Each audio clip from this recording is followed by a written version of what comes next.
Good evening, YouTubers. Rob here.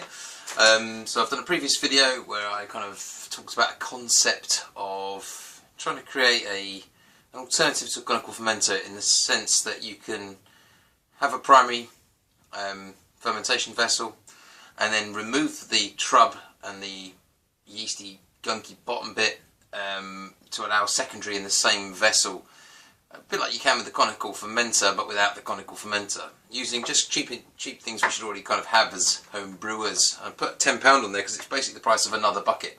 Most people have at least one bucket, so it's just the price of another one. True to form, I bought this one for £9.99 from The Range, because the local homebrew shop it was too far away. I was being lazy. Apologies, independent homebrew shop.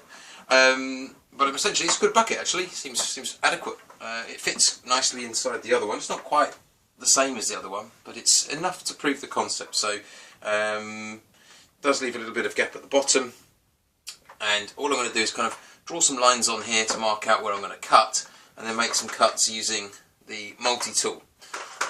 So I'm going to put this on pause, I'm going to draw it all up, and then I'm going to start cutting away and show you what we've ended up with, or maybe halfway through the process, depending on how I feel. Forgot to mention, looking cool whilst doing this is obviously a top priority, so make sure you look cool. Might as well start it off. I can't hear what I'm even talking about with these things, or hopefully you can hear me. So here it is.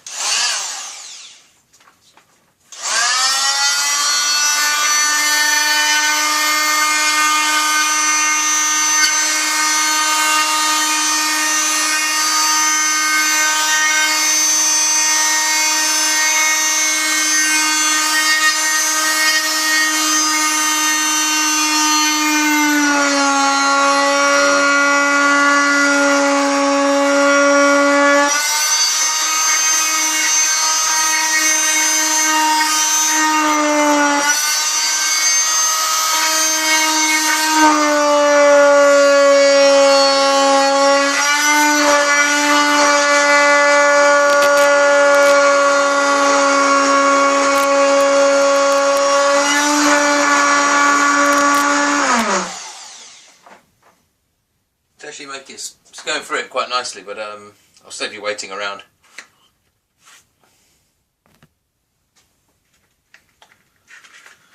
That's the top off.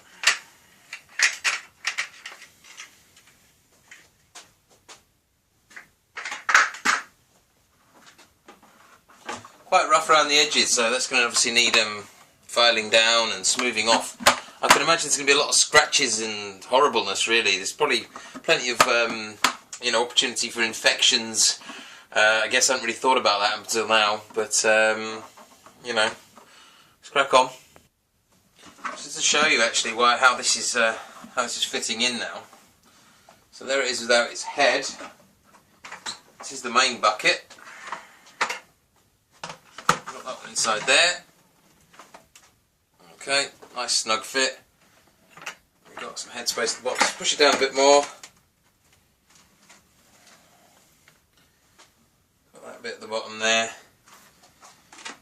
So the spigot will either sit underneath that or potentially above it. Because I'm not going to put the spigot on this time. I'm going to brew it first and see if the trub actually holds. And then if it does, I'll put the spigot at the bottom. If it doesn't hold, then what I might actually do is put it in here first of all, and then use this to trap the trub at the bottom for secondary. So there's a couple of ways to do it, and that will depend where I put the spigot. Just going to keep tidying this up a bit. So I've just put the first side in, quite coarsely done, like a little door at the moment. I'll just pop that off.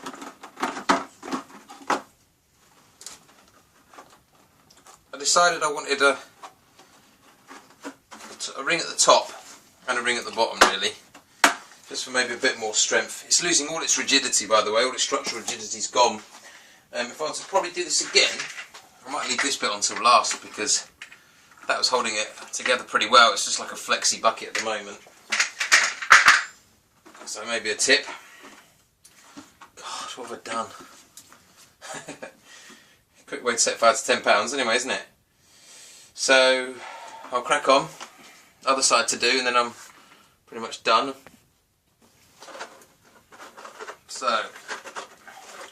I was thinking of doing more of these, but I don't really know what the point is necessarily. So ideally the trub's going to sit in here, and then when I lift it gently out, all the water's obviously going to pour out here, not the port of the beer, and back into the bottom of this bucket, and the trub will stay in the bottom of that.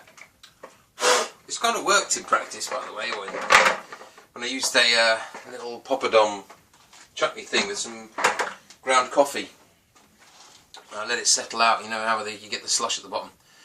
I just pulled that out, and it did seem to hold it, and it does like to move about, that kind of stuff, so I'm holding out some hope.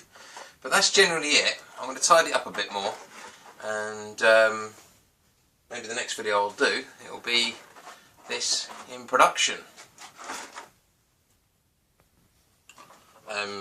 Final thing, these multi-tools come with various heads, so you've also got a sanding attachment, so I'm going to stick this on. I'm going to have a go at getting off some of those coarse edges with this one. So P180 is the grit. Just to say that didn't really work, I'm going to resort to this.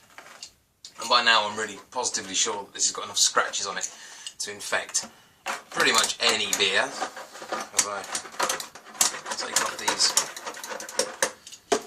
shardy bits.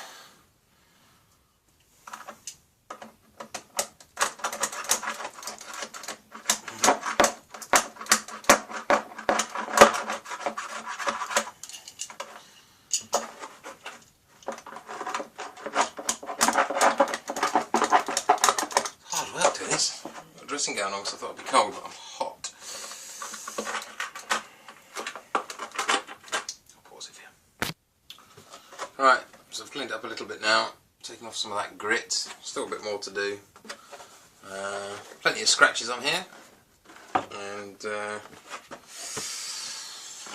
good video on how to waste £10 as quickly as possible. It's only taken me 7 or so minutes to waste that, so what I'm going to do now is I'm going to fill up this to about the 22-23 litre mark, as you'd expect to have in terms of beer. I'm going to drop this in, see what the water level rise is like, see if the handles, are still above it. I've got a few concerns there. I think this trub thing's a bit too deep as well. I've got really nowhere to replicate this. I've got no yeast at the moment, so that won't be for another video, another day, I think. Right, everyone, I've just pulled 23 litres down the stairs and into the bucket. So here's the normal bucket, sorry. Here we are. And you can see we're sat just below the 23 litre mark. So how much will this displace? And how, bearing in mind if this was beer, this thing would already be in there. So let's just pop this in. Sink it in first of all. Down she goes.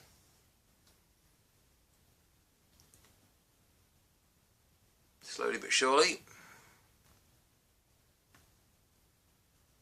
I feel like it needs some like James Bond music, when things come out of volcanoes. Dun, dun, dun. Oh, that's just me being weird. So, in she goes. We're going to let the water settle.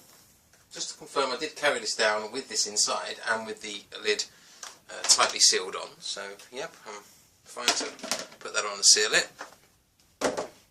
So we'll just let this kind of water settle, and then we'll as quietly and as peacefully as we can remove this and see how much kind of water movement we get. Obviously we can't see what's going on below the surface, but give us a feel for it.